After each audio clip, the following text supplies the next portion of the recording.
En vrai, vous êtes vraiment des commères. Je parle de ça, mais je sais que vous kiffez. Vous kiffez les gossips. Vous kiffez. Donc on va revenir un petit peu sur ce qui se passe entre Diego Mourissou et les deux Crazy Man, les deux Crazy Moine.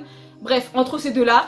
Et donc voilà, pour savoir un petit peu, Diego Morisseau avait fait une vidéo sur les Maghrébins, ça a pas plu aux Maghrébins, donc c'est parti en cacahuète entre guillemets. Et à l'heure actuelle, Diego Morisseau et les deux Crazy Moine se butent. Donc voilà, les deux Crazy Man ont fait une vidéo sur Diego Morisseau a répondu, les deux Crazy Man ont répondu. Enfin bref, tout ça pour dire que c'est une polémique sans fin. Franchement, parfois je me demande les hommes, moi je me dis les hommes ils s'embrouillent moins que les filles, mais en fait c'est la même chose, c'est des histoires de gamins. On croirait c'est une youtubeuse qui dit elle a volé mon mec, elle a si, non mais sérieux, c'est vraiment des gamins. Après, la chose que je n'ai pas trop appréciée, c'est les deux Crazy Man, c'est que ils reprochent à Diego de faire des vidéos, etc. Mais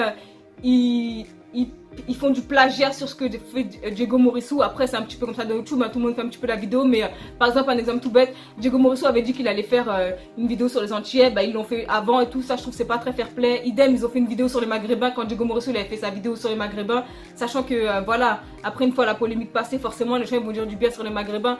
On pense tous du mal de telle et telle communauté. Il y a jamais que du bien.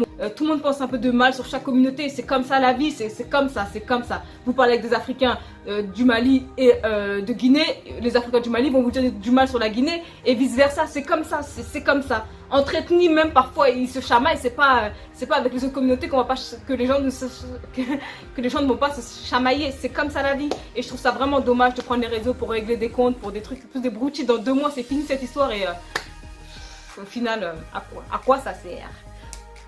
Donc la deuxième point sur lequel je vais revenir, c'est sur le YouTube, comment il est devenu. Franchement, je trouve ça vraiment dommage. Maintenant, YouTube, c'est vrai que j'ai l'impression que ça a toujours été du divertissement, mais c'était du divertissement entre guillemets utile. Et maintenant, c'est vrai qu'il faut exposer son mec, sa soeur, son grand-père, son arrière-grand-mère pour entre guillemets percer. Et je trouve ça vraiment dommage que ce soit devenu comme ça. Après, voilà. C'est en partie de la faute des abonnés, mais c'est en partie aussi de la faute des youtubeuses. J'explique parce que les abonnés ils veulent toujours en savoir plus et les youtubeuses elles rentrent dans le jeu et du coup toi quand tu t'exposes moins, etc., c'est vrai que c'est plus compliqué, mais après chacune ses choix encore une fois et je trouve ça dommage. Idem maintenant, voilà, maintenant c'est vrai comme je l'ai dit, il y a une page carrément de YouTube pour le gossip, pour tout ce qui se passe, si tel et tel a cassé, si tel et tel s'est mis en couple, tel et tel commentaire se dispute, tel et tel en fait elle s'aime pas et tout, mais je me dis mais en fait, vous avez même plus besoin de regarder la télé, allez sur YouTube directement. Allez sur YouTube directement. Vous avez les épisodes en live, allez sur YouTube. Allez sur YouTube. C'est clairement mieux, carrément. Ensuite, le troisième point que je vais revenir, c'est sur l'histoire entre Roubaba et Sbirji. Comme vous avez pu voir, c'est déjà terminé. Après, je sais pas trop quand est-ce qu'ils se sont mis en couple, donc je peux pas vous dire si ça fait longtemps, etc. Mais j'imagine bien que c'est une histoire de quelques mois. Donc voilà, c'est pour vous montrer déjà, à travers ça, vous pouvez voir qu'un homme, pour avoir une femme, il est prêt à vendre sa mère. Excusez-moi du terme, mais carrément, c'est carrément ça.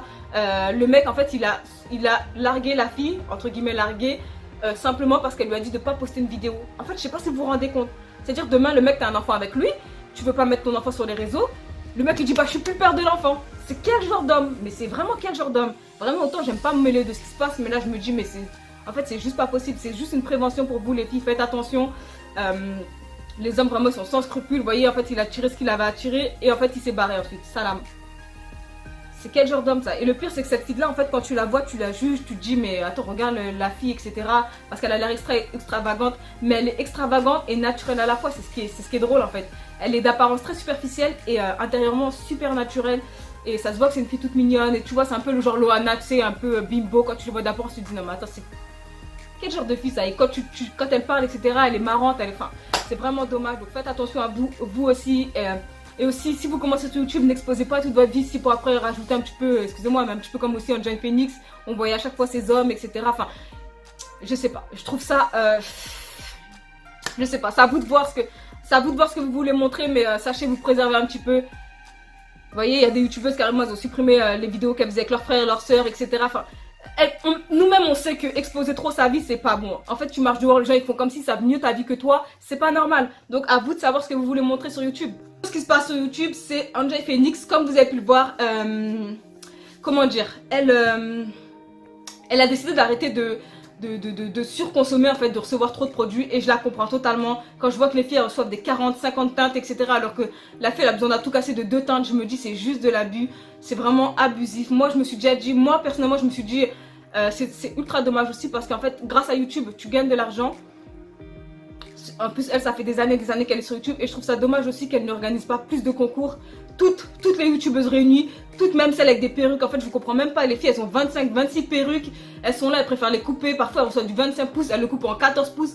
Alors qu'on sait très bien que si c'était leur thune, jamais de leur vie elles auraient fait ça au lieu de les faire gagner à leurs abonnés. Sachant que l'argent qu'elles gagnent, elles peuvent un petit peu réinvestir pour les abonnés dans le genre envoyé par la poste à leurs frais, etc. Ça coûte quoi, 6 € tout cassé avec ce qu'elles gagnent. Je pense pas que c'est la fin du monde. Moi, je trouve ça super égoïste. Je trouve que YouTube, c'est un monde égoïste en fait. Les gens sont égoïstes. Tu reçois 1500 produits, etc. Moi, personnellement, je m'en fous. Hein. Comme je vous l'ai dit, moi, à part de l'anti-cerne et du crayon, parfois du labello, je mets pas grand maquillage, donc je m'en fous complet. Mais je me dis que c'est vraiment presque de la radinerie. Limite, c'est de la radinerie. Après, je comprends que tu peux pas satisfaire tout le monde, mais vous recevez des produits en masse, en double. Il y a 2 youtubeuses que j'attends qu'elles fassent ça parce que je me dis, mais attends, vraiment tout ce que tu reçois, c'est vraiment dommage. Je trouve que c'est vraiment dommage cette surconsommation et que tu peux réinjecter pour tes abonnés. Après, c'est sûr que c'est pas évident parce que tu connais pas la teinte de ton abonné, etc., etc., etc. Mais il y a plein de choses à organiser. Je pense qu'elles peuvent organiser. Elles ont les moyens toutes, hein, quasiment les grosses youtubeuses en tout cas.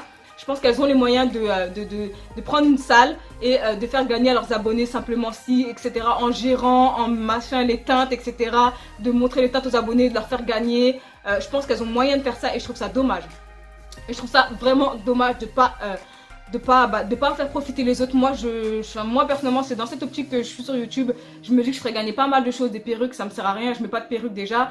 Et bon, j'en ai déjà testé, hein, mais j'en mets pas de base. Donc voilà, en garder 2-3 pour moi et les faire gagner le reste. Enfin, je sais pas. Dites-moi quel est votre point de vue dessus parce que j'ai l'impression que, je sais pas, quand je regarde en fait les abonnés, j'ai l'impression que ça vous gêne pas et au contraire vous les défendez. Oui, mais elle fait ce qu'elle veut avec. Certes, c'est une chose, elle fait ce qu'elle veut. Mais quand je vois des 1000 et des 1000 vêtements, t'es là, tu reçois 3-4 colis de vêtements par jour.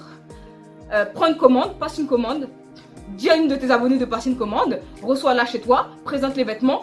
Et renvoie la commande à ton abonné. Qu'est-ce que ça te coûte de faire ça en fait? Ça va te coûter quoi? Allez, 20 €. Mais sur ce que tu gagnes sur YouTube, est-ce que c'est la fin du monde? Parce que je sais pas quel est votre point de vue. Moi je sais pas, je vois pas de gens qui se rebellent et justement à force de pas avoir de gens se rebeller, on comprend mieux ce qui se passe dans le monde, on comprend mieux pourquoi il y a tant d'inégalités, mais bon, ça c'est un autre débat et je vais pas en rentrer dedans. Mais en tout cas voilà, je pense que j'ai fait un petit peu le tour de ce qui se passe sur YouTube.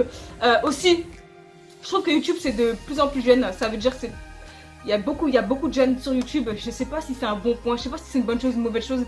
J'ai du mal à me positionner dans le sens où voilà, ça reste YouTube, ça reste pour s'amuser, etc. Mais dans le sens où il y a tellement de choses derrière, il y a tellement de gens qui peuvent donner leur avis sous couvert d'anonymat. Je sais pas, à vous de me dire ce que vous en pensez. Moi personnellement je reste dubitative. En tout cas voilà. J'espère que cette vidéo vous aura plu. Je vous remercie encore une fois. J'ai gagné à peu près une 40aine d'abonnés après ma dernière vidéo. Je sais pas si c'est parce qu'il y a des gens qui étaient désabonnés, qui m'ont revu, qui se sont réabonnés. Je sais pas trop si c'est je sais pas. En tout cas, je vous remercie. Ça fait plaisir. Ça montre que ça vous plaît quand même si les vues sont pas encore là. Forcément, j'ai une petite communauté.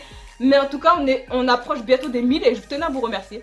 Donc voilà, moi j'ai fini de parler. Je sais que je parle vite parfois. Excusez-moi de parler aussi vite. C'est vrai que c'est pas terrible, mais bon, je fais pas exprès. Et n'oubliez pas que dans la vie, on est venu avant.